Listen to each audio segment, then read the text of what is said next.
जय सच्चिदानंद गुरुमुखो।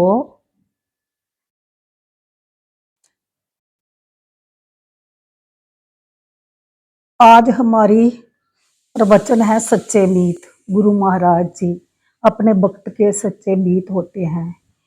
इस शीर्षक और अंतर्गत आप जे पढ़ सुन चुके हैं कि सतपुरुष श्री गुरु नानक देव जी महाराज के पावन चरण कमलों में जमींदार भूमिया ने अपनी वास्तविकता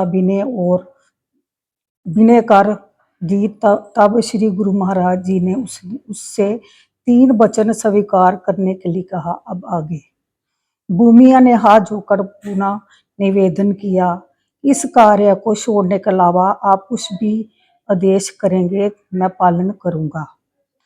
गुरु महाराज जी को उसने बोला कि आप जो मुझे 3 आदेश देना चाहते हो मैं उसको कबूल करूंगा।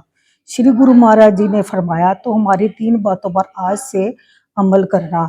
सदा सच बोलना, कभी भी झूठ मत बोलना, जिसका नमक खाओ उसका बुरा मत करना, किसी गरीब को ना लूटना, ना ही उसके घर चोरी करना। ये 3 बातें गुरु महाराज जी ने भूमिया को कही और कहा कि इन तीनों बातों पर आपने जिंदगी व्यतीत करनी है। भूमिका ने श्री गुरु महाराज जी के चरणों में मस्तक निभाया और विनय की, मैं आपके इन 3 वचनों पर का पालन करूंगा। श्री गुरु महाराज जी ने फरमाया, यदि इन वचनों का पालन करोगे तो तुम्हारे पिछले सभी पाप कर्म बख्शे जाएंगे। उन्होंने कहा कि जब तुम इन 3 वचनों का पालन करोगे, गुरु महाराज जी ने बोला, तो आपके जो पिछले जन्म के कर्म हैं, जो सभी पाप हैं, वो बख्शे जाएंगे। तत्पश्चात श्री गुरु महाराज जी ने उसके घर भोजन किया। उसके बाद इन 3 वचनों को मनाने के बाद गुरु महाराज जी ने उनके घर भोजन किया और जीवों को मोह निंद्रा से जगाने और उनका कल्याण करने के लिए आगे चल पड़े। फिर गुरु महाराज जी आगे चल पड़े, क्योंकि भूमिया जमींदार को लूटमार और चोरी की आदत बचपन से ही थी। सो दूसरे दिन ही वह चोरी करने के लिए तैयार हो गया, परंतु उसे श्री गुरु महाराज जी के वचन याद थे। अतः वह सोचने लगा, किसी गरीब के घर तो चोरी करनी ही नहीं, इसलिए चलो आज राजा के जहां ही हाथ मारते हैं। ये सोचकर उसने कीमती वस्त्र पहने, शरीर पर राजाओं जैसे आभूषण धारण किए, सिर पर पगड़ी बांधी और घोड़े पर सवार होकर राजमहल की ओर चल पड़ा। देखने पर वह राजघराने का कोई व्यक्ति प्रतीत हो रहा था। रात्रि के 3 पहर बीतने के पश्चात मैं महल के मुख्य द्वार पर जा पहुंचा।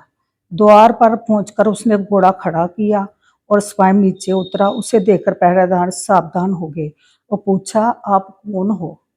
जब वो चोरी करने के लिए राजा के महल में गया, तो जब उसने अपना घोड़ा खड़ा किया तो पहरेदारों ने पूछा कि आप कौन हो?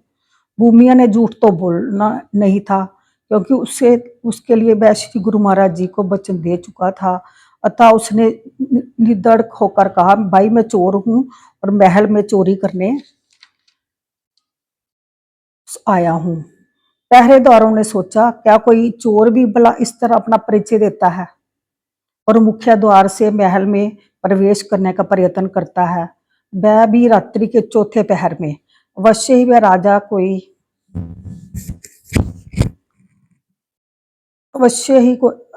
कोई संबंधी होगा, क्योंकि उसने मूल्यवान वस्त्र और भूषण पहने हुए थे। ये सोचकर उन्होंने कहा, हम गरीबों के साथ क्यों मजाक करते हो?